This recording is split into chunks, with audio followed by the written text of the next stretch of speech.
It is visible, ma'am. Okay, fine. So let us start, right? So the plan is that we'll be discussing the assignment problems that is given to you as per the contents shared for this week's part of the concept on this course. And so there are 8 problems right now in this week's assignment, which I am going to solve one by one, and you will follow up with me. And in between, if you have any doubt at any point, you can just unmute and ask me, and I will try to clear your doubt. Okay.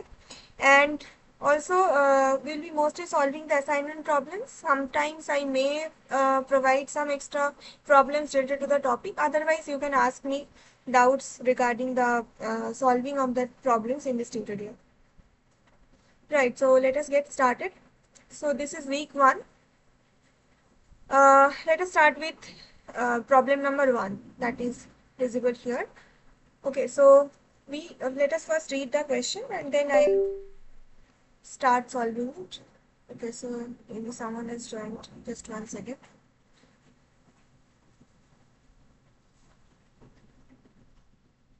Just give me 1 second.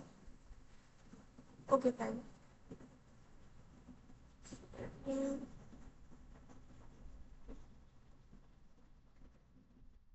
I think there has been some problem that sharing is off, so let me share it again. Uh,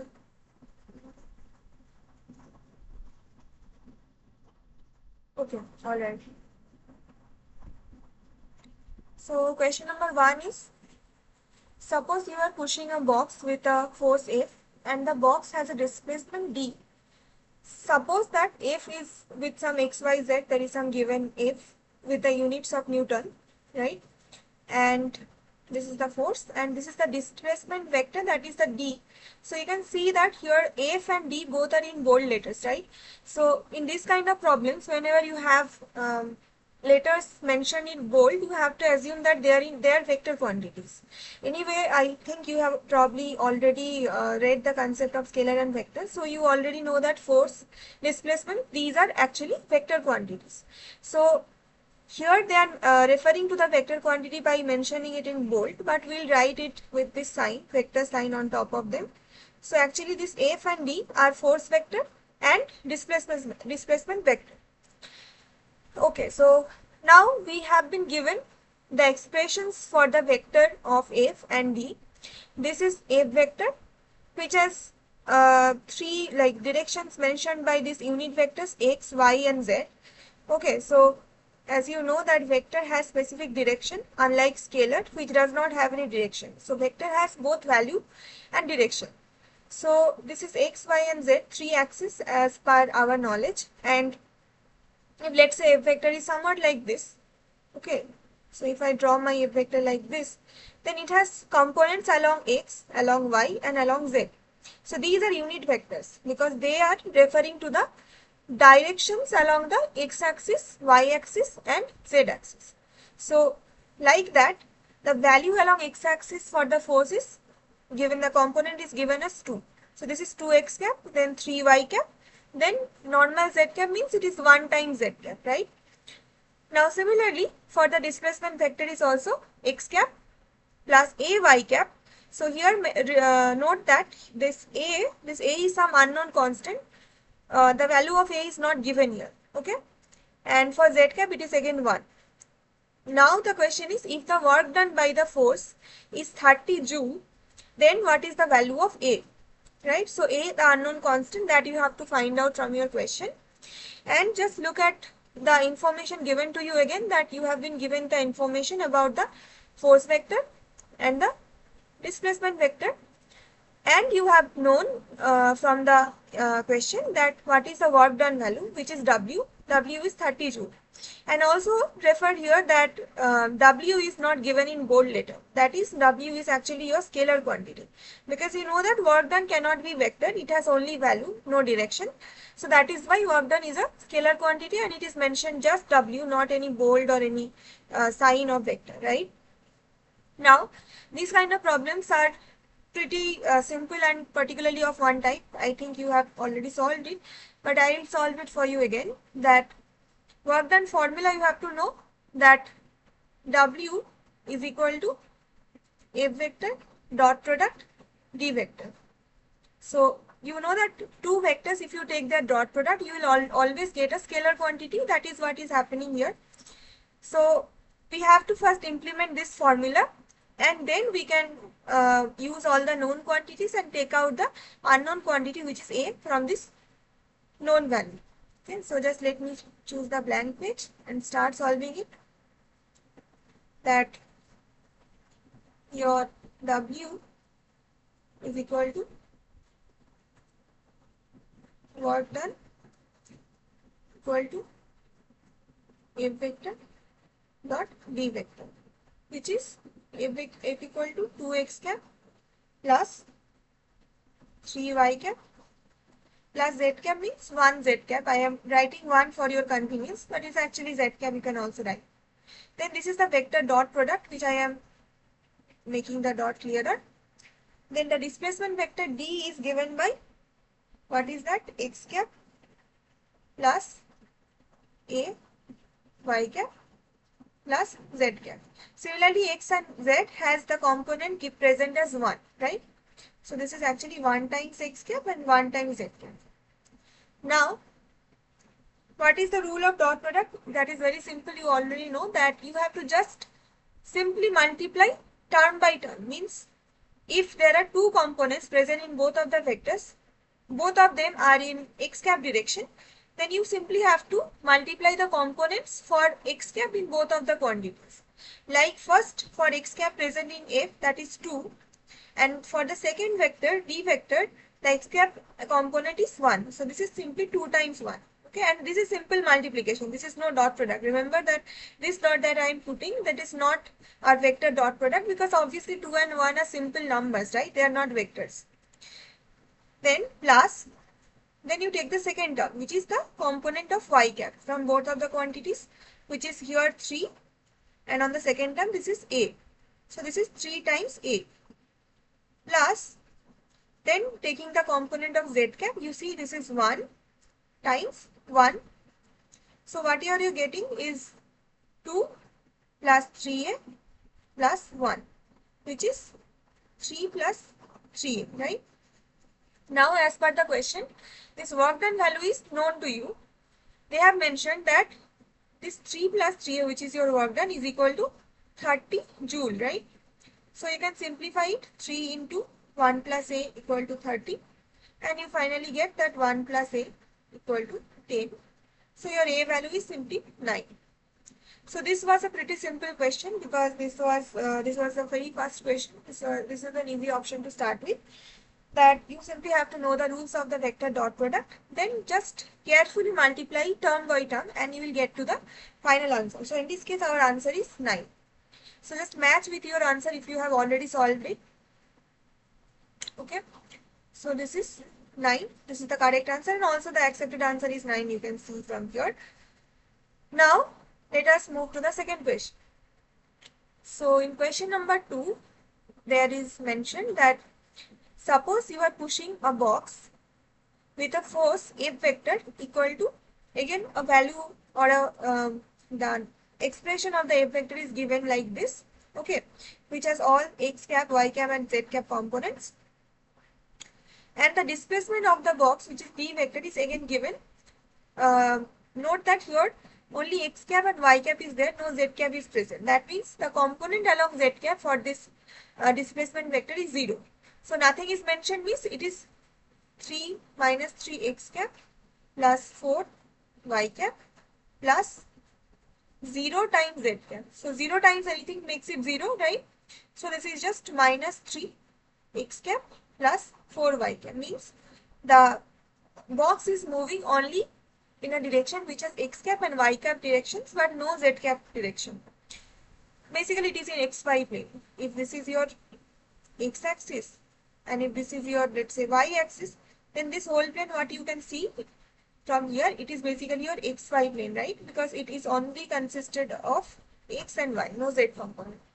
So if this is your xy plane, then your displacement has some vector. Let's say this is your D vector. So it has both x cap direction component and y cap direction component. So this is how vectors are assigned. Now, As mentioned, you already know that this x, y, z are unit vectors in x, y and z axis directions. Now question number 1 is, are the force you applied and the displacement of the box in the same direction? Okay. And the second question is that is the component of your applied force along the displacement vector d vector is bigger, equal to or smaller than the magnitude of the force F. So there are two questions given. First we have to know whether F vector and d vector has the same direction or not. Okay. Then we will move on to the second question. So let us choose again this page where you solve question number 2. So first of all, there is a simple rule to know the direction of any vector the quantity that is given to you. That is the idea of unit vector. So how to know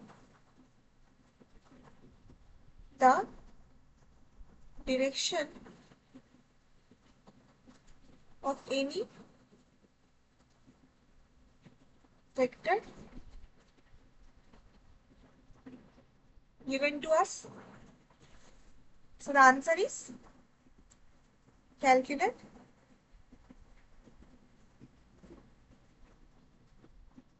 the unit vector. Okay. So, and how do you calculate the unit vector? So the simple idea is that if you have some vector, let's say for now let us only take the F vector only because that is our force vector that we need to solve first. So let's say this is our force vector, right? And how to know the unit vector for force vector? So we always denote the unit vector by this cap sign on top. Okay. Normal vector are mentioned by this denoted by this arrow mark, right? And the unit vector that actually shows the direction of the vector is mentioned by a cap sign on top, cap or hat sign on top of the letter. Like here F cap means this is the unit vector denoting the direction of the force applied, which is your F vector. And what is the expression for F cap? F cap is simple. F cap is simply F vector divided by modulus of F vector, right? So this is your original vector that is given to you. And this lower term is your magnitude. So this modulus sign denotes the magnitude or the value of the vector. Because you know vector is a quantity which has both value and direction. So a vector consists of two terms. It has two things. It has magnitude, okay, plus it has direction, right? Now the magnitude is denoted by something like this modulus sign. Okay, this is your magnitude, and direction is given by your unit vector, which is given by this cap or hat sign, which is F cap, and your total vector is F vector. So you can always write your vector F vector as modulus of F vector into F cap. This is a simple vector expression or general vector expression that you can say is general expression for any vector. Here I am writing it for force vector, but this is general for any vector. Let's say you have a vector, right? So a vector is any general vector that can be written as modulus of a into a cap, where a cap is the unit vector of a that has the information of the direction of the vector, and this is the magnitude of the a vector which has the value of the a vector, right? So once this idea is clear, you know from here you can say that F cap is simply what? A vector by magnitude of a vector. So this is how you have to calculate your unit vector. Now this is the magnitude determining is very simple. I will show you that here. Let us write down our expression of F vector that is that we know from the question, that F vector equal to minus 3x cap plus, again minus 2y cap plus 6z cap, right? Now, how to determine the magnitude modulus of f? It is very simple, that it is simply each of the element you take, each of the directional element, and take the component. And the component whole square you have to take. So this is minus 3 whole square. The second component is minus 2 for y cap. So this is minus 2 whole square. Plus the third component for z cap is 6 plus 6. So 6 whole square. So this whole thing you have to take a square root, because you are ultimately determining the magnitude, right? So this is your idea, that you have to take each component along each of the directions and take their square value, add them, and take a overall square root on top of that to actually get the magnitude. So for F vector, the force magnitude is basically simple, that it is square root of 3 square is 9 plus 2 square is 4 plus 6 square is 36. So this is simply root over of 49, which is like 7. So force is generally here in the question given in Newton units, which is the SI unit of force. So you can say this is 7 Newton. This is the magnitude of the force, right? Now, once we know this, we only have to know the unit vector for F, which is F vector by magnitude of F vector, which is minus 3 x cap minus 2 y cap plus 6 z cap divided by root over of, not root over, we have already determined this as 7. So we'll directly write it as 7, which is nothing but your, take the each component one individually. So this is minus 3 by 7 x cap minus 2 by 7 y cap plus 6 by 7 z cap. So this is your direction for F vector. This is showing you the direction of F vector. Now you also calculate in the same manner, you also calculate the direction for the displacement vector d, which is d cap, the unit vector for d is equal to d vector by magnitude of d vector. Now the d vector as per given in the question is minus 3 x cap plus 4 y cap plus nothing is given for 0. So this is for z cap. So this is 0 along z cap. So you do not write that. Divided by, again the modulus of or the magnitude of d is basically you have to take each component and their whole square under the square root. So this is minus 3 whole square, then add with second component is 4 whole square, then the third component is nothing present, so this is basically 0, so 0 square, right? So this is simply minus 3 x cap plus 4 y cap divided by root over of, this is what, 9 plus 4 square is 16. So this is 16 plus 9 is your 25. Now square root of 25 is simply 5. So this is minus 3 by 5 x cap plus 4 by 5 y cap. So this is your unit vector for the displacement or d. So this is your direction of d. And you can compare directly from here and here. You see that obviously their directions are not same. First of all, because the first starting difference that you can observe even by without doing any calculation of unit vector is simply there is no z cap component in the d cap where there is a z cap component in the f cap, right? So this is the first striking difference. So there is 0 times z cap. The first difference you can already spot without even doing any calculation. For this question specifically, there can be questions where both all three of x cap, y cap and z cap are present in both of the vectors, and then you have to only find out by calculating the unit vector.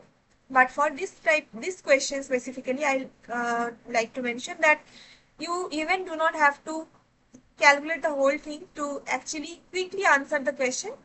But for the conventional purposes, you have to solve the whole thing to have a proper calculation. But from here you can already see that z cap is present here and z cap is not there in d cap.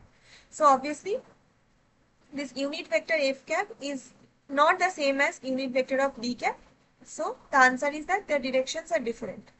So the direction in which the force is applied and the direction in which the box is moving are different from each other. So this is one part of the question that we have already answered. So this is part number 1 of question number 2. Then there was also another part which mentioned that whether the component of the force F vector that is along the displacement D is of the same value, or it is greater, or it is smaller than the net force that is given to you. So first of all, for this question we have to know two things. One is that what is the component of the force that is applied along the direction of D, one thing, and the second thing, to compare it with the net force that is applied, you have to basically know the magnitude of that force, because that is the net force that is being applied irrespective of directions, right? So then after calculating both of these things, you have to compare them, their values, and see whether one is greater than, less than, or equal to the other. Simple thing. So we'll go step by step again. That first thing is that component of the force F vector along the displacement D vector. How to get that? So we, like for our notation purposes, we'll like to call this component of F along D as F subscript D, right? This is for just a notation I am using to show you. So F subscript D is basically the component of F along D direction. And how to get that? The idea is simple, that you have to simply multiply the F vector or take the dot product of F vector, because you cannot say a direct scalar multiplication for vector quantities. For vector quantities, the dot product is actually somewhat equivalent to multiplication, not exactly, but somewhat you can say that. This is the dot product I am taking, vector dot product. So this is F vector dot D cap. Why I am taking D cap and not D vector? Because it is mentioned that you have to take the component of F along the direction of D. So along D means along the direction of D. And I just told you that the direction of any vector is denoted by the unit vector. So that is why to actually get the information about the direction of D, we have to take the dot product with D cap and not the whole D vector, right? So this is how you understand that. Now D cap, you know the value of D cap. This is just D vector by mod of D, or the magnitude of D. Now on top you have two vector dot products, that is F vector dot D vector, and in the denominator you have the magnitude of D vector. So now you have to simply take the dot product of two vectors. You write down the F and D vector expression. This is minus 3 x cap minus 2 y cap plus 6 z cap dot product of D vector was minus 3 x cap plus 4 y cap divided by what was the magnitude of D. This we calculated from here only. This was 5. 5 was the magnitude of D. So this is simply divided by 5.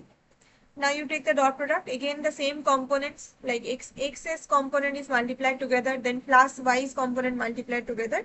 So this is minus 3 and minus 3, making it plus 9. Then on the second term for y, it is minus 2 and plus 4. So this is minus 8. 4 into 2 with a minus sign is minus 8. Plus for z cap, here this is 6 and here this is nothing, so it is 0. So 6 into 0 is 0 divided by 5. So this is 1 by 5, which is 0.2 Newton units. So basically the component of F that is directed along the direction of the displacement is basically 0.2 Newton. Value of force applied in the direction of displacement D vector. Now you have to compare it with the total force that is being applied irrespective of the direction. So that is basically magnitude of F, which we have also calculated to get the unit vector. This is 7, right? Magnitude of F, this was 7. This is what we calculated earlier. So the magnitude of F is 7 Newton. It is the total force that is applied.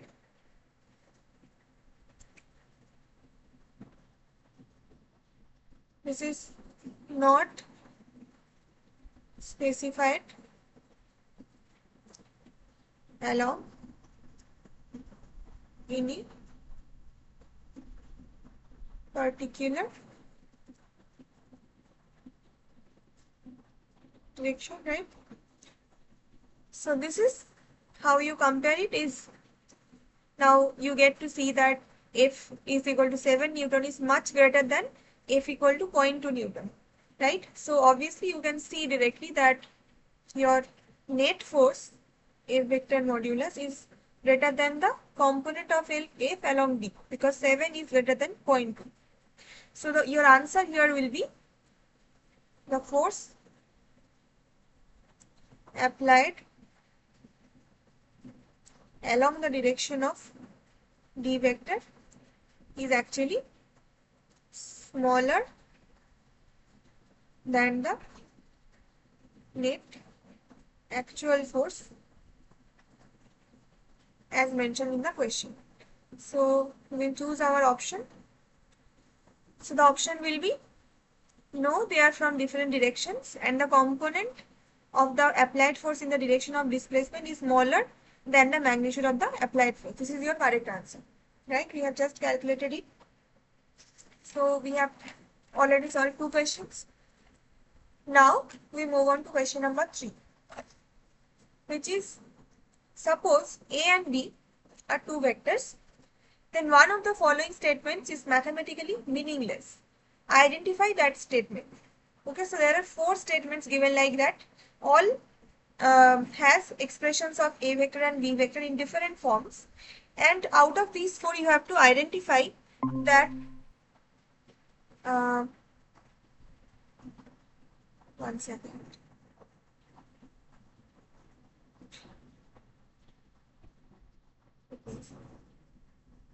Right, so let us go back to my screen again.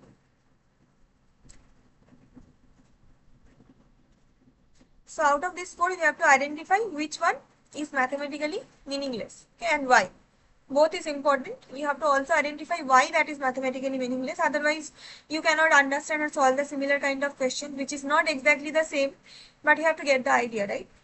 So, I will take each of the 1, 2, 3, 4 options one by one and try to show you why this is meaningful or meaningless. Okay, so let us move to the end of the page.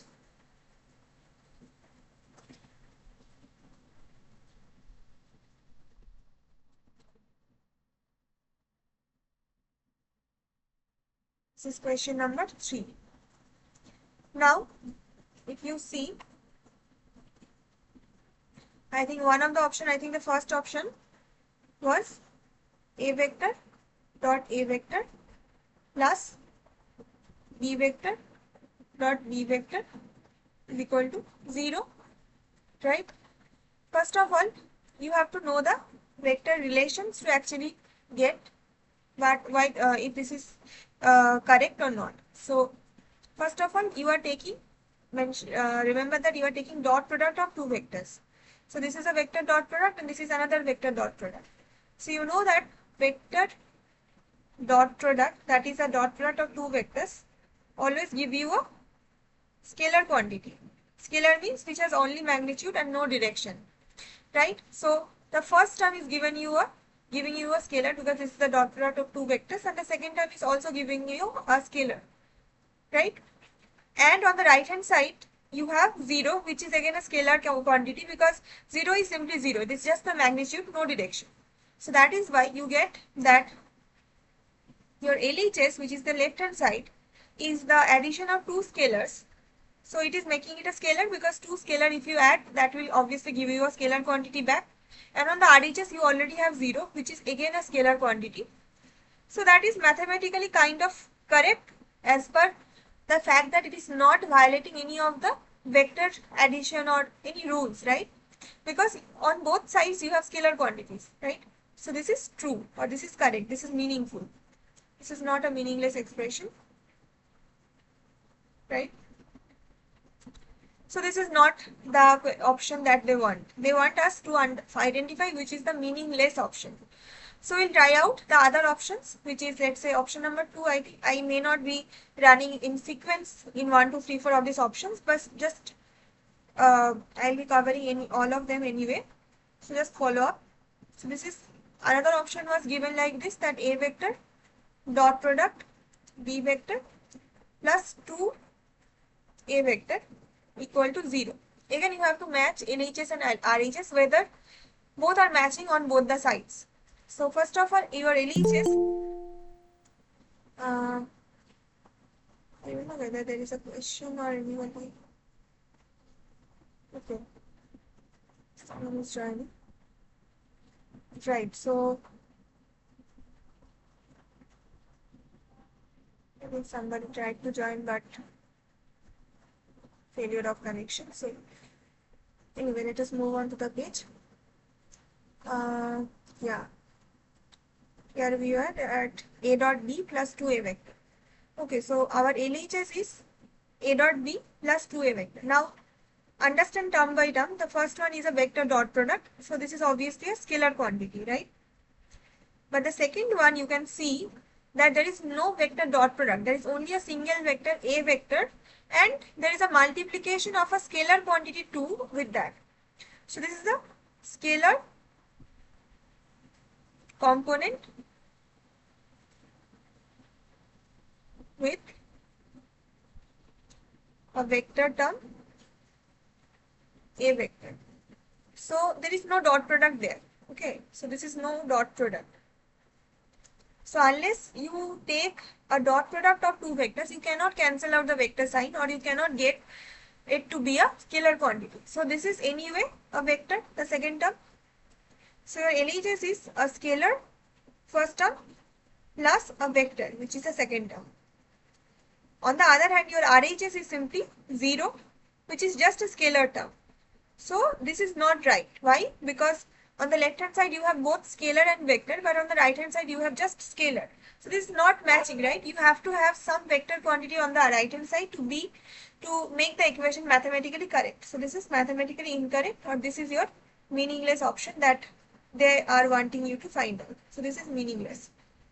Now that we have got our answer, I will anyway show you the other two options why they are meaningful. That is, let's say, option number 3 or whatever option that was there, that A vector plus B vector plus 2 equal to 2 times A vector. Now again, see on the left hand side that this is a dot product of two vectors. So this is a scalar quantity, and this 2 is simply a scalar because it is just a value. On the right hand side, it is a vector quantity because it is A vector with a component 2. So simply you can see that LHS equal to scalar plus scalar plus scalar, which is again making it a scalar because addition of two scalars is obviously a scalar. Just as values will be added up, right? And the RHS is a vector instead. So you find out another option which is mathematically meaningless because on the LHS you have scalar, on the RHS you have vector. So they are not matching with each other. So this is also meaningless. Meaningless in terms of the vector rules or mathematical rules of scalar and vector. And there was another option left, which is option number 4, which was that, just I forgot the expression. Let us go back. This was B vector dot B vector by A vector dot A vector. So equal to 1. So this was B vector dot B vector by A vector dot A vector equal to 1. So again on the LHS you see there is a division of two quantities. First is, this is a scalar quantity because it's the dot product of two vectors. on the numerator, and the denominator is also a scalar quantity because it is again a dot product of two vectors. This is basically a scalar by a scalar. So division of two scalars is obviously a scalar, and on the RHS you have 1 which is also a scalar. So this is making sense. On both the sides you have scalar. So this is not meaningless. This makes sense as per vector rules, right? So these are the four options that is given to us, and we have correctly identified that this expression and this expression, they are mathematically meaningless or vector scalar wise meaningless because they are not following the simple like similarity on LHS to RHS. On one side they are showing a scalar quantity, on the other side they are showing a vector quantity, and clearly they are not equivalent to each other. So mathematically that does not make any sense, right? So we have also solved question number 4. Now let us again move and see what is question number, sorry, we have just solved question number 3. So let us mark the option. So I think this and this are the meaningless options, 2 and 3. This is also the correct answer. The 2 and 3 are the meaningless options. Now question number 4 is, suppose you are applying a force F vector on a door to open it. Okay, just give me a second. Let me check whether it is recording. Okay, right.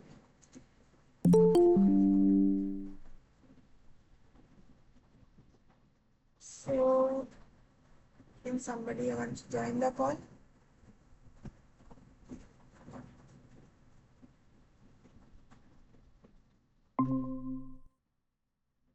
Okay.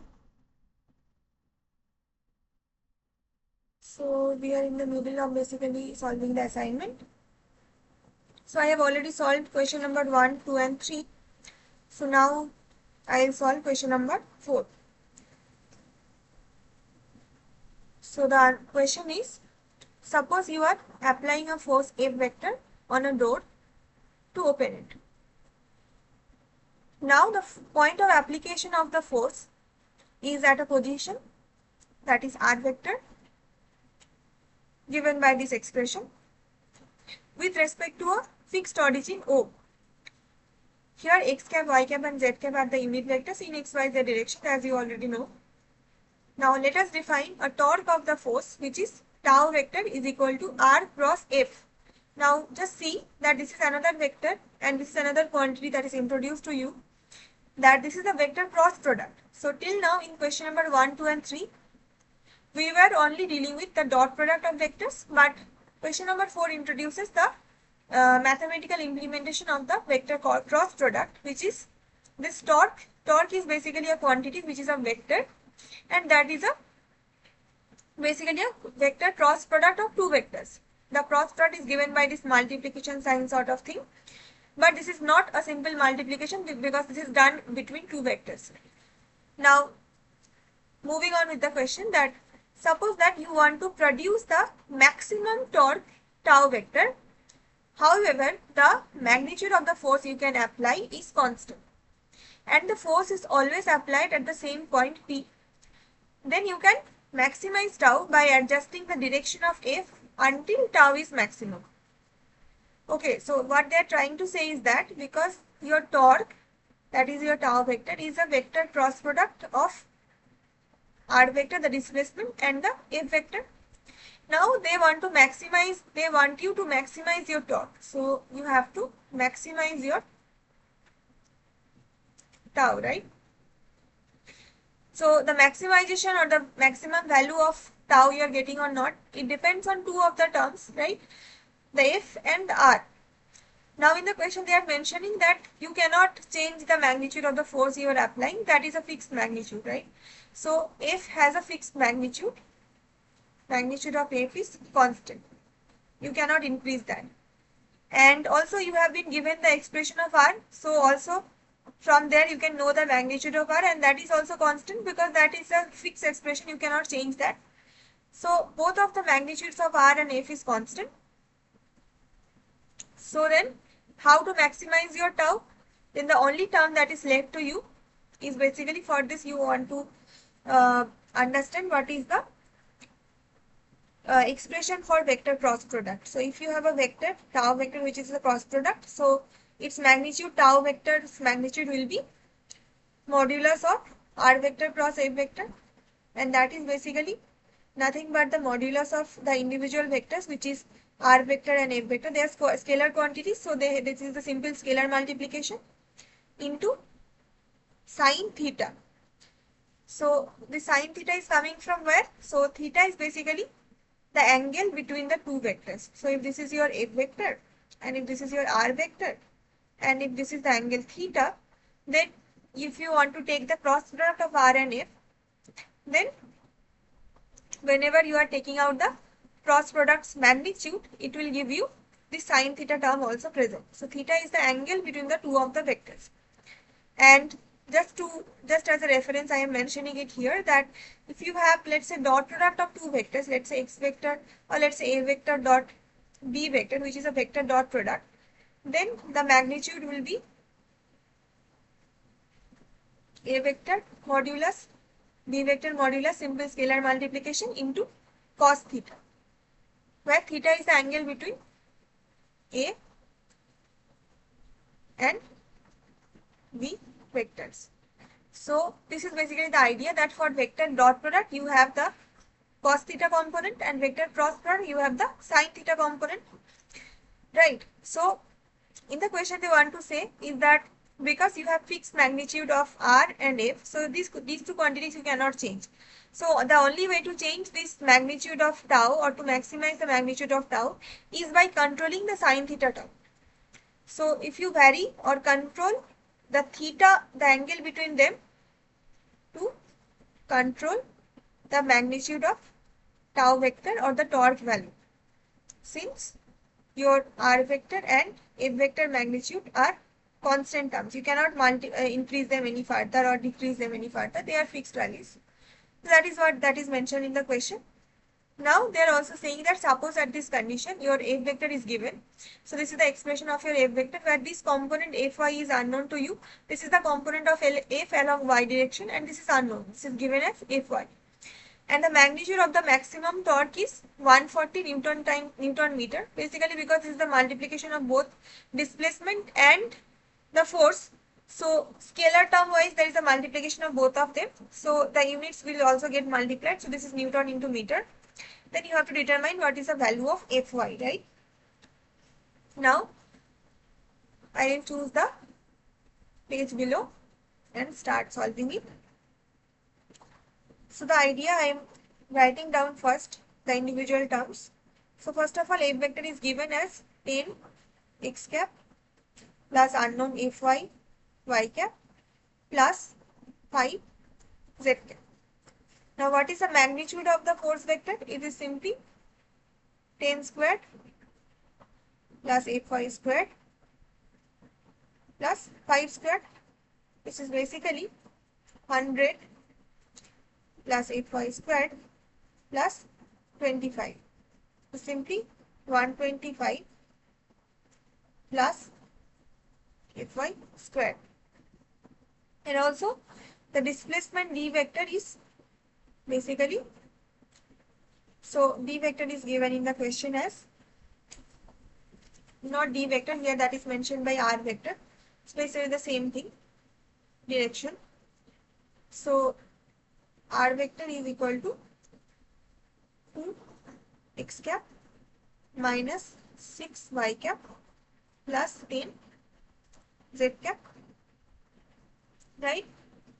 So if you have the axis like this, if this is your x axis, this is your y axis and this is your z axis, and if you have, let's say, two vectors present here, okay, one is this is your,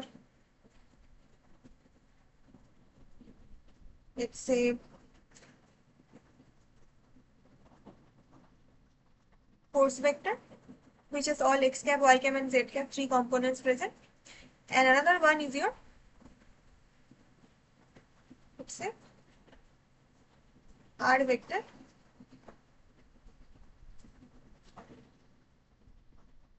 this is their Sorry, I have not drawn it properly. So how to correctly draw it? Basically, let me draw it again. Let me remove this part. Let's say this is your r vector first. Let us first draw the displacement vector, and this is with respect to the origin O. And on this point, let's say this is your P point. Here you are applying a force, let's say along this direction, which is your F vector or the force vector. Okay. It has also all the three components x, y, and z. Now the angle between these two is your theta, right? So this is your r vector, this is your f vector, and this is the theta angle between them. Now the magnitude of this displacement r vector is simply given by, again, 2 squared plus minus 6 squared is same as 6 squared plus 10 squared, which is like 4 plus 36 plus 100, which is root over of 140.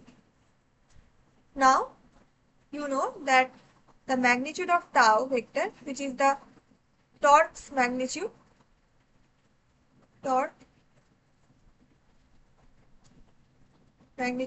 is dependent on three terms. This r vector magnitude, scalar multiplication of f vector magnitude into sine theta. Theta is the angle between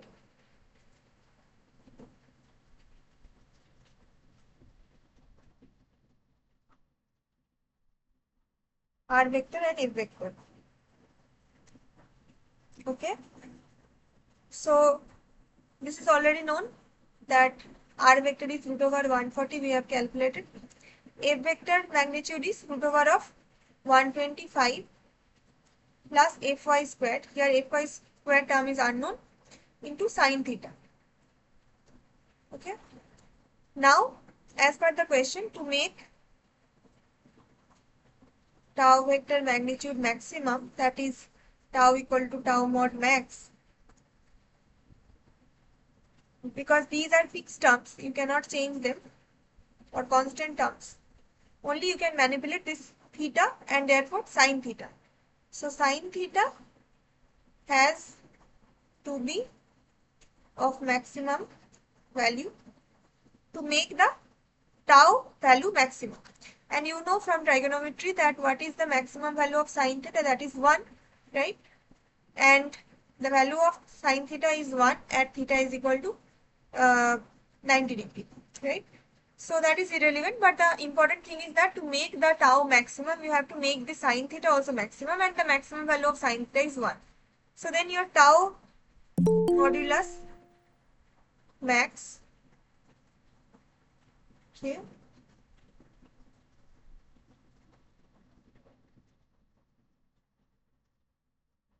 so we are already into the assignment. We are right now in question number 4. So whoever has joined, let's just follow up from this point. And anyway, you can see the other problems, how I am solving them. And the problems that you have missed, you can check them out from the uploaded material. But try to join at 7 because that is the usual hour for the tutorial. 7 or maybe 7, 5, 10 because sometimes there's some technical glitch, right? So 7 to 9 is our usual time. Now, we were at this point that what is the maximum value of tau max? And to make that maximum, you have to set the sine theta is equal to 1. So that is root over of 140 into root over of 125 plus fy square into 1. Now, as per the question, the maximum value of the torque is 140. So we can now solve it from both sides of the equation, that root over of 125 plus fy squared is equal to now root over of 140, because this and this is cancelling out to make it root over 140. Now take the whole square on both sides, so the square root is removed. So this is 125 plus fy squared equal to 140. Now fy squared is equal to 140 minus 125, which is 15. So simply your fy will be root over of 15, which is simply, if you use your calculator, it will be like 3.87. So this is your answer for the unknown component fy. This is the component of the force along the y cap direction. So let us choose our option correctly. That our answer is 3.87 with a plus sign. So this is the option number A that is correct. Okay, so this is also done. Now question number 5. Question number 5 is saying that suppose you have u, v and w, three vectors are there. Now two of the following statements are true for any choice of u, v and w. Identify those statements. Okay. So out of these four, two of the statements are true and two are false. So we have to identify the true statements. Again, you have to use the usual vector rules or vector scalar addition multiplication sort of rules. And vector identities, basically you have to understand to identify which one of them is correct and which one of them is false. So I will be taking all the expressions one by one and show you whether one is correct or not. So question number 5 we are going to solve now. Question number 5. So first of all, here I'd like to, before I solve this question number 5, I think it will be useful for you if I list out some of the vector identities here for you, so that it is easier for you to actually, what do I say, to actually directly identify what identity we have to use where. So I will just jot down the main vector identities or expressions that we will be needing to solve most of the problems. So just follow the list I am writing, then you can also note it down in your copy. So first let us try with some of the basics that I think you had already learned about it from the lectures. So first one is A vector dot B vector equal to B vector dot A vector. This is identity 1. So this is some. So let me use a simple marker. Some useful vector identities list. Okay. So that everything is at one place. I am writing it down. Okay. So dot product of A dot B, you can reverse the order and it still remains the same in LHS to RHS. Okay, equal to B dot A, because basically dot product does not depend on the order preference, because it is simply dot product actually makes it scalar, because two vector dot product is a scalar quantity. So it does not matter at what order you are taking the vectors, but after the dot product the order does not matter. Okay, so this is one. But this does not apply for cross products of vectors. Okay, so A cross B is not equal to B cross A. Rather, the correct expression is A cross B equal to minus of B cross A. Here the order matters. Whether you are taking it first or taking it second, or based on that order, there is a sign reversal. Okay, why? Because two vector cross product, because cross product of two vectors, and there is somebody else, the call. Okay. So we are midway in the solution of problem number 5, I think. And I was just trying to list down some of the important vector identities for you at one place, so that you do not have to look for them or be confused whether to use this or not, so that it is all in one place. So just follow it up with me. The second vector identity is about the cross product, and I am saying that this A cross B is not equal to minus B cross A, because there is a minus sign when you flip the order of the cross product. And this is because the cross product of two vectors is not a scalar, but the dot product of two vectors is a scalar. So dot product of two vectors is a scalar term. That is why the order does not matter here. but the dot product of two vectors is not a scalar, but it's called a pseudo vector. So it is a vector. I think you have already learned from the lecture about the pseudo vectors. Basically, the cross product vector is called a pseudo vector because it's the cross product of two vectors, but it is not cancelling out the directional sense. It still contains the information of the direction from each of the two vectors that it is forming the cross product upon. That is why it is called a pseudo vector. So that is why the order matters here. So this A cross B is equal to minus B cross A. This is very important. Okay. Third identity can be vector addition is also simple. Let me also write that up. So this is A plus B vector is simply B vector plus A vector. So while addition or subtraction, you do not need the order like that. Order preference is not there. Okay. Then identity number 4 is A vector plus B vector dot product of C vector. How to decompose that? Simply take each of the terms in dot product and take addition separate. So this is A dot product with C. So A vector dot C vector. Then you take the plus sign. Okay. Then again you take B dot product with C. So plus B vector dot product C vector. This is also an important identity. Then identity number 5 is now A plus B vector cross product with C vector. Okay. Again the rules are simple.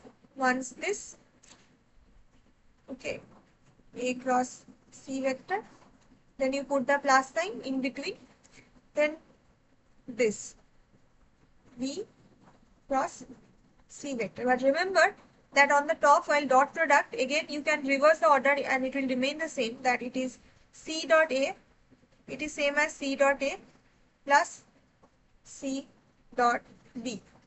But here this is not the same as C cross A and C cross B, because once you take C cross A, you have to put a minus sign. This is based on this expression or this identity I have already shown you. So C cross A, again minus C cross B, right? Right. Now identity number 6, which is A dot B cross C. This is a very important identity. Even if you remember it, you can directly solve. Straightforward go to solve some of the vector equations or vector questions without getting into much detail. So once you understand the logic behind each of the identity, you do not need to actually like solve each of them individually. You already know the logic behind it. So for now, because you are new to this, you can try to solve each of the identities separately. Try to match left hand side with right hand side. I'll show some example to you so that you understand what I am trying to say. But basically, it is a good practice to first start with trying to match the identities I am writing down here on both sides of the equation or equal sign. You can check for yourself that on both sides they are matching up with each other. They are same terms basically. So here A dot B cross C equal to, you have to go in cyclic order. So B dot C cross A equal to C dot A cross B. This is your entire identity, right? This is also a very important one. Here you have to go A, B and C, three vectors in cyclic order. You cannot mess up with the order, otherwise it will not be maintained like the same, because you know that cross products are very sensitive as per which order you are taking it in. So that is why the cyclic order is important here, that if you are going from A to B to C, you have to always follow that same cycle. So A to B, B to C and C to A. Like here I am trying to say that first A dot product, then B and C, right? Then the second term you will start with B. So B dot product, then C and A cross product. Then for the third term you will start with C, C dot product with A and B cross product. So this is the idea. This is all in cyclic order. You cannot mess up the order, otherwise there will be a sign change. Okay, so you can check for yourself. I can show you one of the identities, but you can check for the other for your practice. Like I am going to show you that whether these two are equal or not actually. So on the LHS you have, always try with LHS and RHS and then equal them or see if compare them to see if they are equal or not. So LHS here is simply A dot B cross C. You can decompose it already, that here I have to basically take the expressions of A, B and C. Let's say we know the expressions of A, B and C. A vector is A1 x cap plus A2 y cap plus A3 z cap. This is a generalized expression for A vector. Dot product of B vector is B1 x cap plus B2 y cap plus B3 z cap, and the general expression for C vector is C1 x cap plus C2 y cap plus C3 z cap. Now first you have to take care of this cross product value. So how to solve cross product? So there is this rule that you have to arrange it like this, that x cap, y cap and z cap, and then write down each of the components. First for B vector you write down B1, then for y cap it is B2, and for z cap it is B3, and for C it is C1, C2, C3. Now you go for x cap, the component will be this time this minus this times this. This is B2 C3 minus B3 C2 plus you have to take, now choose y cap.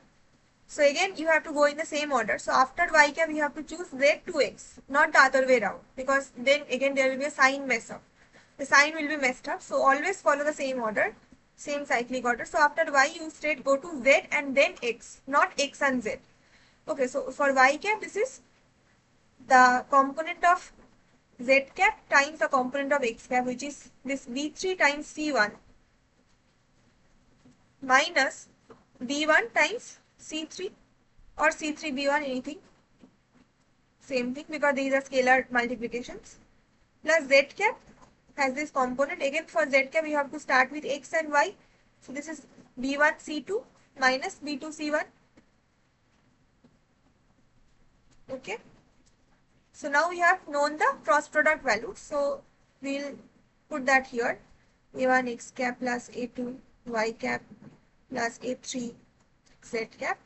Dot product of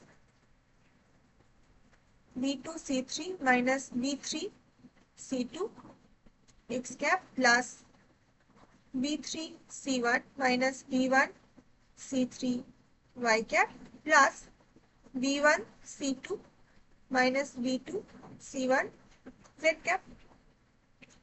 Keep this aside. Now you know the simple rule of dot product multiplication. There is not so much fuss like this. We just have to understand what is, identify what is the term by term element for each of x cap, y cap and z cap and just multiply. So this term by term multiplication for x cap is A1 times B2 C3 minus B3 C2 plus A2 times, the second term is for y cap, so these two, B3 C1 minus B1 C3 plus for z cap you have A3 times B1 C2 minus B2 C1.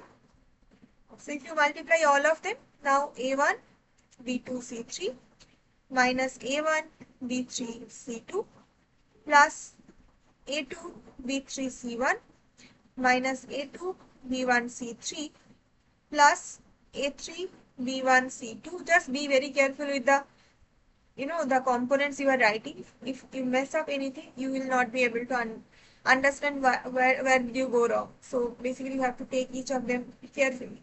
Even I can make the mistake. You can correct me if I am putting any thing wrongly. So this is the final thing that we have. Okay. So none of them are cancelling out basically, but you have to equate this with the right hand side, which is in this case this thing, B dot C cross A. So your RHS equal to, same thing you have to follow up just in a separate order, B dot C cross A. So first you have to take the cross product of C and A.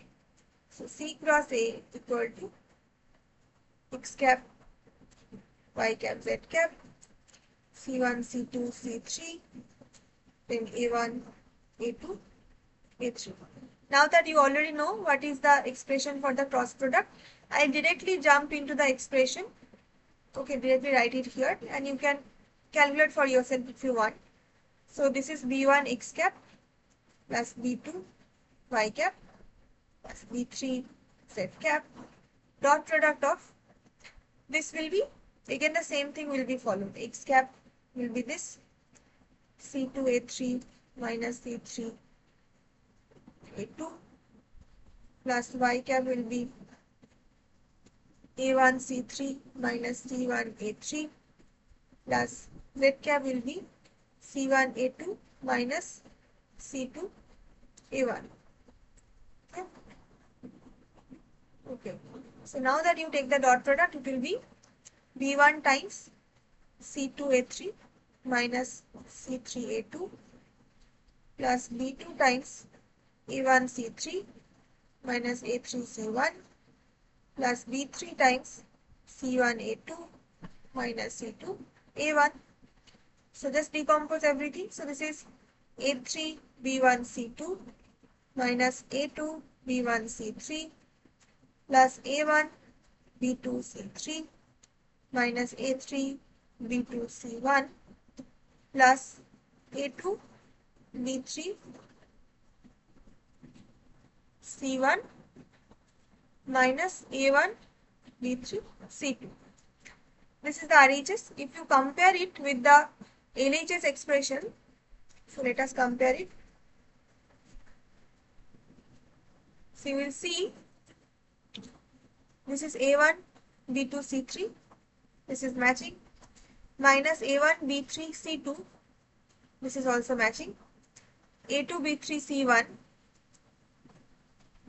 this is this matching, then minus A1 B2 minus A2 B1 C3, this is this term, plus A3 B1 C2, which is this term, and minus A3 B2 C1, which is this term. So this is exactly LHS equal to RHS proved. So this way you can in general make the proof that indeed this is the correct identity, because I have already showed you that this term and this term are actually similar, same terms. Same thing you can also, one second.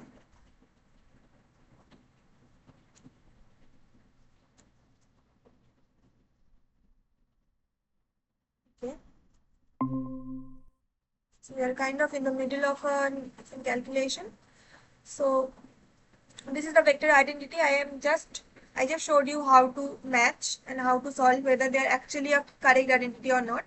But anyway, you can also check for yourself for your practice and whether this and this are equal or not. You can take it as LHS and you can take it as your RHS and see whether they are matching or not. But this is the correct identity nonetheless. So this is identity number 6 that we covered.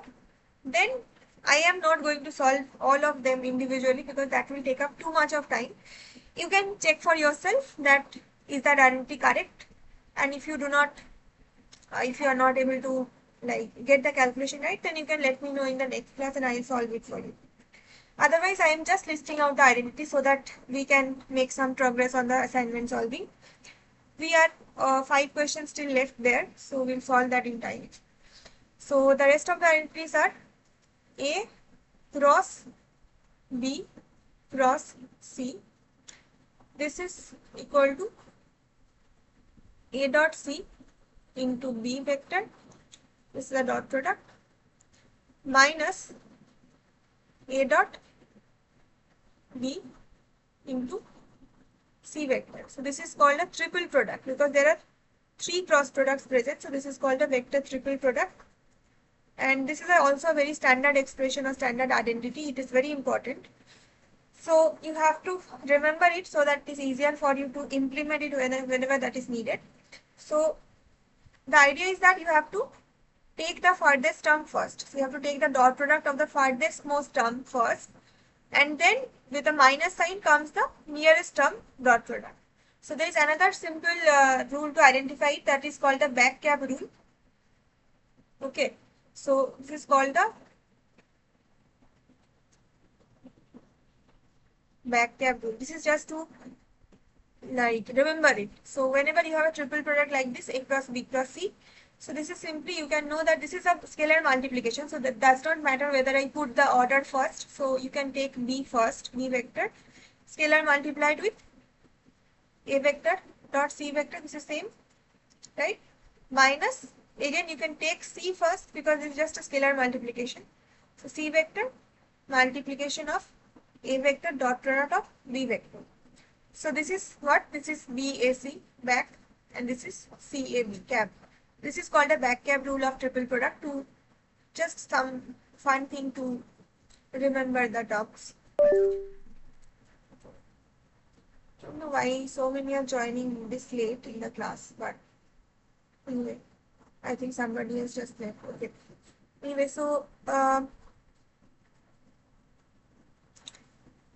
we are only two identities are left. Then I will again solve the assignment problems.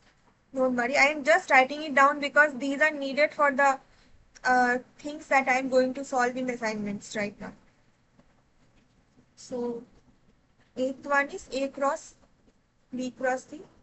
This is again a vector triple product. You can check for yourself that this is A dot B, A dot CB minus B dot C A. And the ninth one is the final one. Sorry, this was the final one. So obviously, so from 7 and 8 you understand one thing, that A cross B cross C is not equal to A cross B cross C. So vectors are such quantities that even if the terms are same, A, B and C, they all have cross products in between, but it matters whether you are taking the bracket later or taking the bracket first. It matters whether you are taking the dot cross product of Hello? B and C first, or you are taking the cross product of A and B first. Yeah, so any question? No, ma'am. No, actually, your screen is not presenting right now. Oh, screen is not visible. Oh, Yes. sorry. Just let me, I think there has been some problem. Okay, thanks. I have again shared the screen. So this was what I was talking about, that looking at the identity number 7 and 8, you can see that they are not the same, even if they look the same, but it matters whether you are taking the bracket here or taking the bracket here. Okay, because the cross product, vector cross product are very much sensitive on what order you are taking them in. So that will change the value entirely. So this is one of the understanding things to be understood from this part. Now let us again move back to the actual assignment problem, where we will be solving using the same vector identities that I just now listed out. So let me make a divider over here, that up to this are the vector identities starting from here. So again we go back to our assignment question. So if you remember that fifth question was that you are given 4 options and you have to find out that which one is true and which one is not.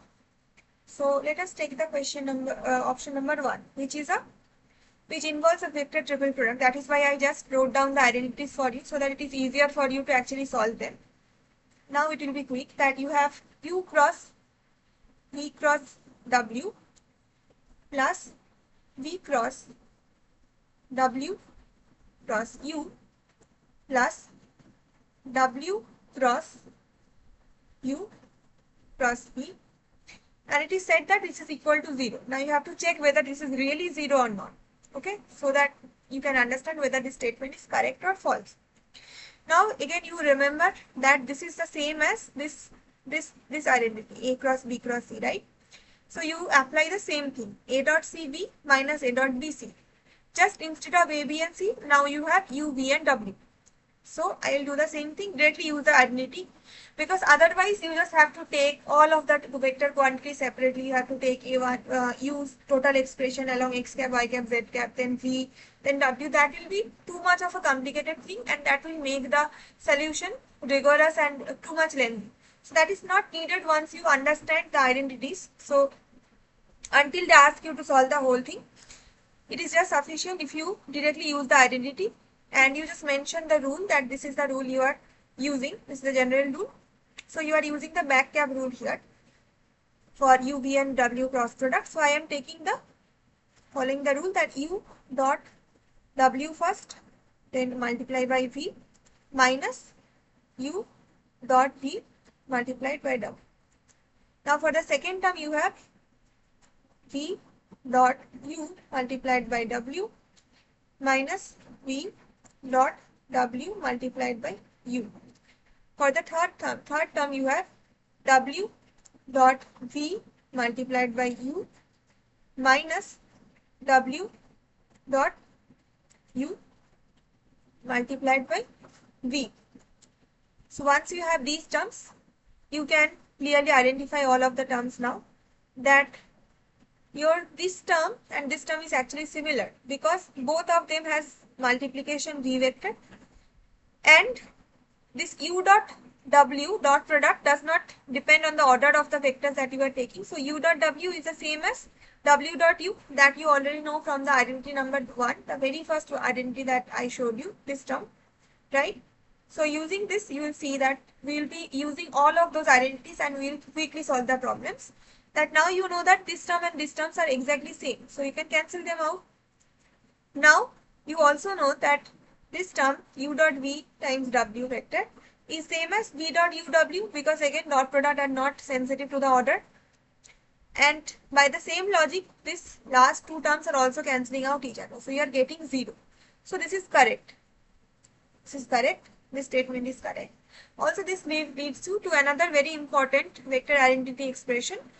Sometimes you also may need to implement it directly, that whenever you have such vector triple products and the terms are present, all of the terms are present in the proper cyclic order, like you have u v w, then you have v w u, then w u v. So all of them are present like this order, so their addition will be 0. So this is also another important relation, that if you go cycle wise, that u to v, v to w, then w to v. So first u, v w, then v, w and u, then w, u and v. So all of their addition will be 0. This is a very important identity. Also this relation you may need somewhere. Okay, for now just understand how we are getting it. Now there is also a second option. This I will leave to yourself, leave to you to actually try and solve them, because this is just the same. This option number 1 I have showed you how it is 0. This is correct. Now this option number 2, this is basically the same thing, only the orders of the quantities are different. How? Because you can see that here there is u v w are same, then there is minus v w u, then is minus w u v. So the terms are a bit different, but again you have to use the back cap rule and you will be fine. And you will have to check whether this is actually coming as 0 or not. And if you do it correctly, you will see that this is not coming out as 0. So this is basically incorrect. So I'll leave that to you to try and solve, because this is just the same thing that I did for option number 1. So this also gives you one of the option is already correct we got. Now the rest of the two I will solve them for you. Let me again go back to the page below. Okay. So how much time is left? Yeah, so we have half an hour, we will cover it within that. So question option number 3 was basically that your u plus v dot u cross w cross u minus v vector, right? So this is kind of a dot b cross c type of identity. You can check out the list of identities above. That this is identity number 6. This is a dot b cross c type. So because a dot b cross c, you know from the identity proof that this is b dot c cross and this is same as c dot a cross. So you can rearrange the terms as per your choice to make your solution simpler. So let's say we take it as our A, take it as our B, and take it as our C. So right now this is in A dot B cross C format. So we can easily take it equal to B dot C cross A, right? And what is B dot C cross A? So B is basically U cross W, then dot product, then C cross A is U minus V vector cross U plus V vector, right? So now how do you solve it? Basically term by term you have to separate out U cross W, leave it first, and then this term, this is U cross U plus U cross V minus V cross U. Very carefully see that I am not changing the order in the cross product terms, because that will change the meaning, right? So with whatever is coming first, I am taking it first. So minus V cross U and then minus V cross V, right? So now you know that, already know probably, that if they are similar vector quantities, so their cross product will give us 0. Why? Because if they are the two same vectors, then the theta between them is 0, because they are the same vectors, so that there is no angle in between. So theta is 0, that means sine theta is sine 0 degree is 0. And if sine theta is 0, then you know that A cross B is basically mod A mod B sine theta. So if sine theta is 0, then the whole term is 0. So two similar vector, if you take the cross product, that will give you a 0. And by the same means, if you take the similar vector dot product, then it will just give you the magnitude whole square. Because then the cos theta is cos 0 equal to 1. So that makes it just the amplitude, right? That's the magnitude part. Or let's say A dot B, you can see. So A dot A you have to check, because if A is not equal to B, then you cannot apply this thing. So this is A dot A cross A, actually not B. This is A into sine theta is sine 0, so 0. So by the same term, U cross U 0 and V cross V 0. Now you are left with U cross V and V minus V cross V. So from identity number 2 or 3, I think you have already learned that these two are exactly same, because A cross B equal to minus B cross A. That is why this U cross V equal to minus V cross V. So the second term can be just another U cross V. Okay. So this is 2 times. Take the 2 first, because this is a scalar. And this is U cross V. Right. Now solve again term by term, that this is 2 U cross U plus U cross V plus W.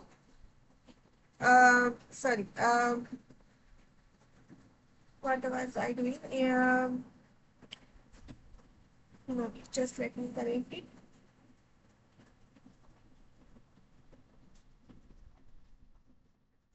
Sorry, I have by mistake I put the dot product here. This is actually, no, not dot product. So just let me check. There is some problem.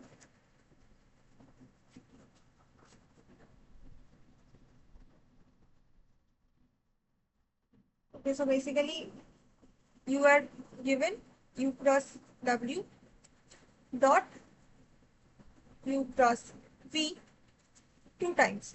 So you do not need to actually solve any further, because you can already see that this is a dot product between two different vectors, because U cross W is giving us a different vector and U cross V is giving us a different vector.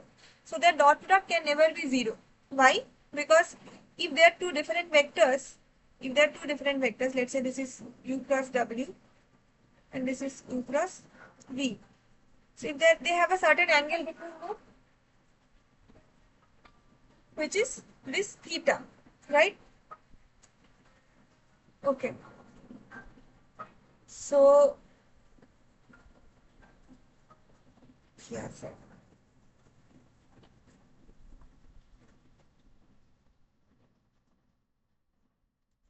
So if this is the case, then their angle has a certain finite value. So the cos theta is never 0, because you know cos theta is only 0 if this is cos 90, right? So cos 90 is 0. So from here you can see that these two are actually never 90-degree apart, right? If they are 90-degree apart, only then you can say that their dot product becomes 0, but in this case this is non-zero. So that is why this identity that is given in option number 2 is incorrect. Okay. Now option number where was I? Option number 3. Option number 4. Actually, this was option number 3. 2 I left it for you to solve. Again, this is u cross u minus v dot u cross w cross u cross v.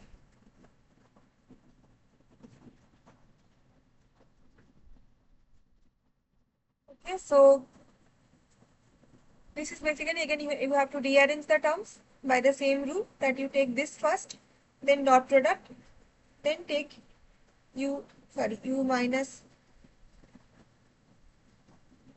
v cross again u minus v, because they are both the same vectors, right?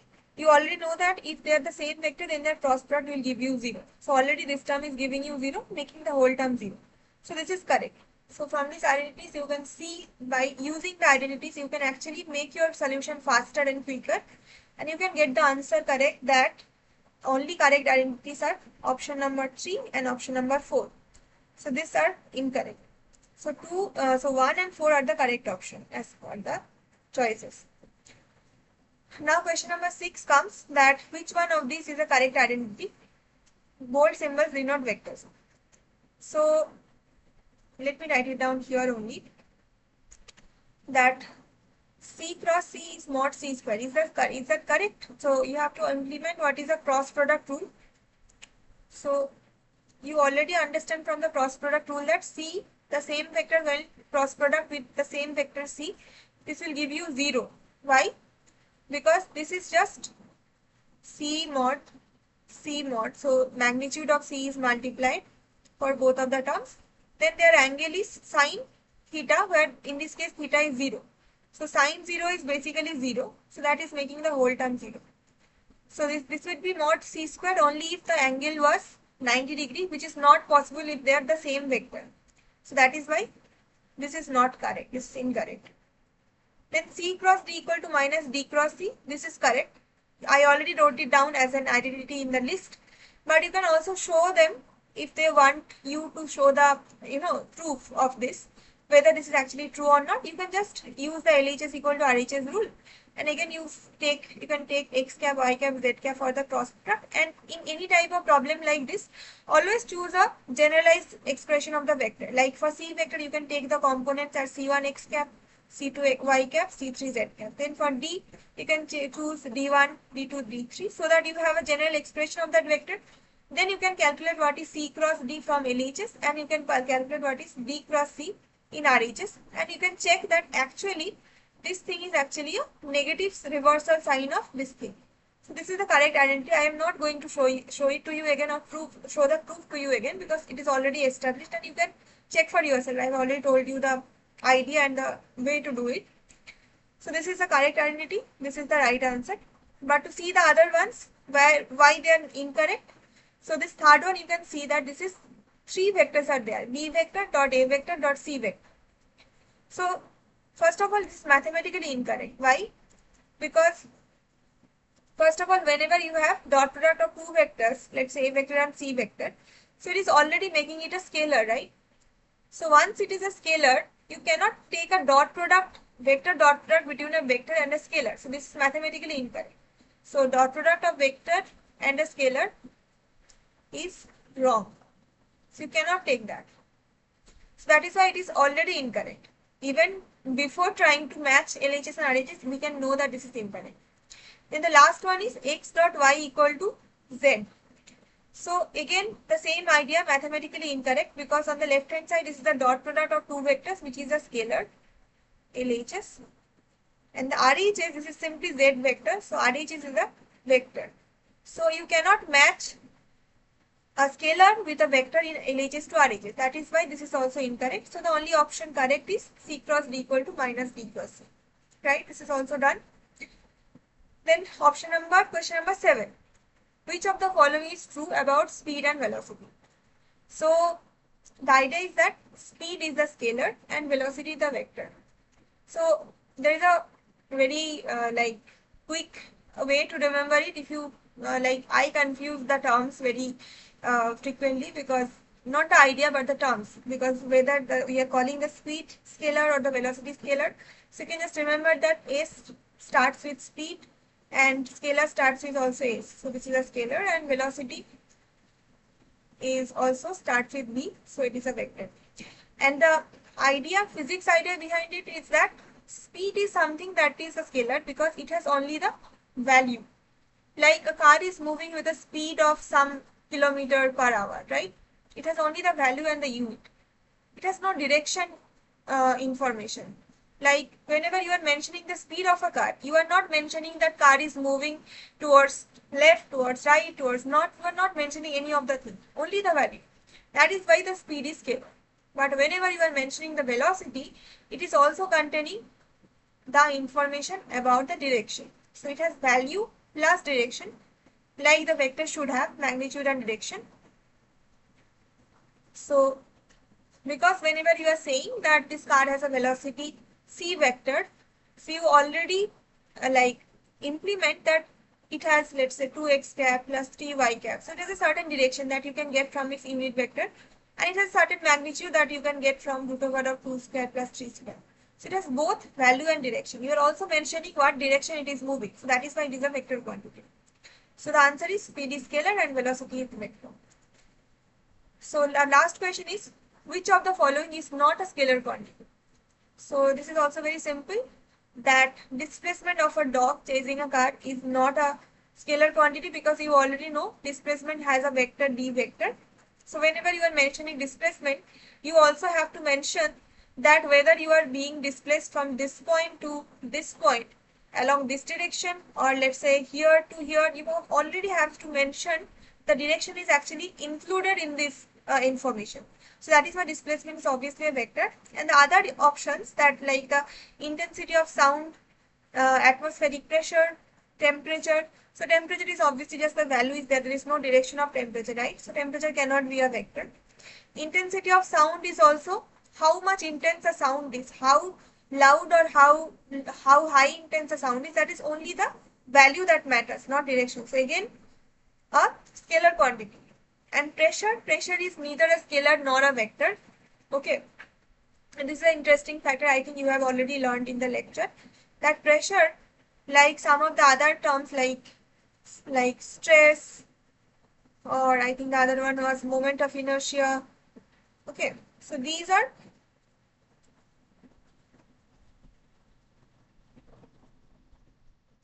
like pressure, there's an expression that pressure is equal to force by area. This is a division of two vector terms. Force is also a vector and area is also a vector. So this is force vector by area vector. And you would think that if they are dividing two vectors, so their vector identities will cancel out in the denominator and numerator, but that is not how vectors work. That is how the scalars work. But for vectors, you cannot cancel out them in the numerator and denominator just because both of them are vectors. So it also contains the information of direction of both the vectors in numerator and denominator. That is why this is called a pseudo vector. Okay.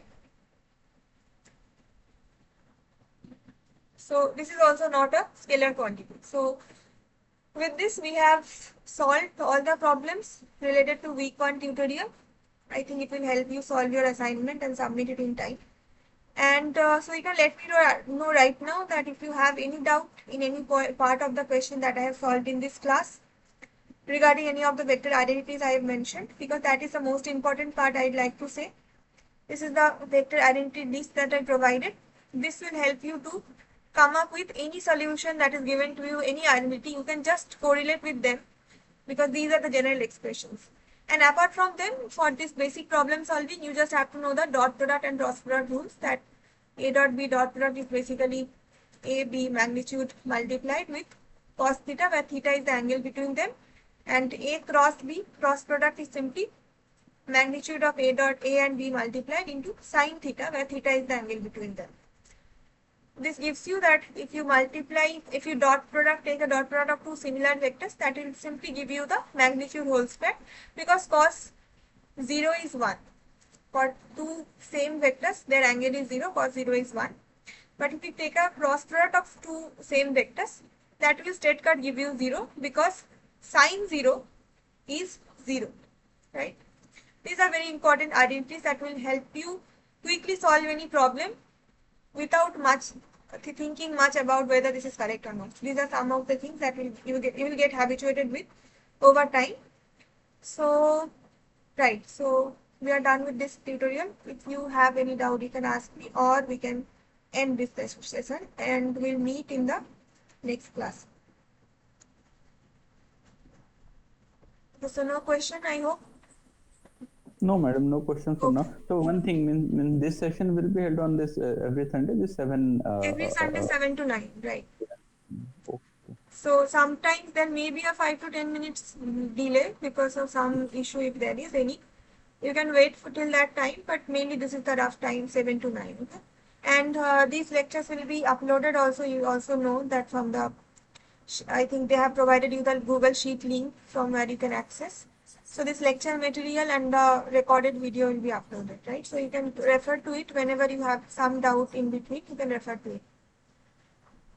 Okay. So as of now, like I am not aware about that link. Neither I have not received that link in that Q&A session or in that Google group. Okay, So so then I think they will be sending it you over from NPTEL via the mail, like they have sent you the other information. So then there also, I think they'll be uploaded in the course portal. Not for you, they will not give you in a sheet format, but from the NPTEL course portal that you access, there itself there will be an option for the recorded, the recorded tutorial and the lecture content. Okay, so you can check it from there. okay, I will wait and check. Okay, Thank you. thank you.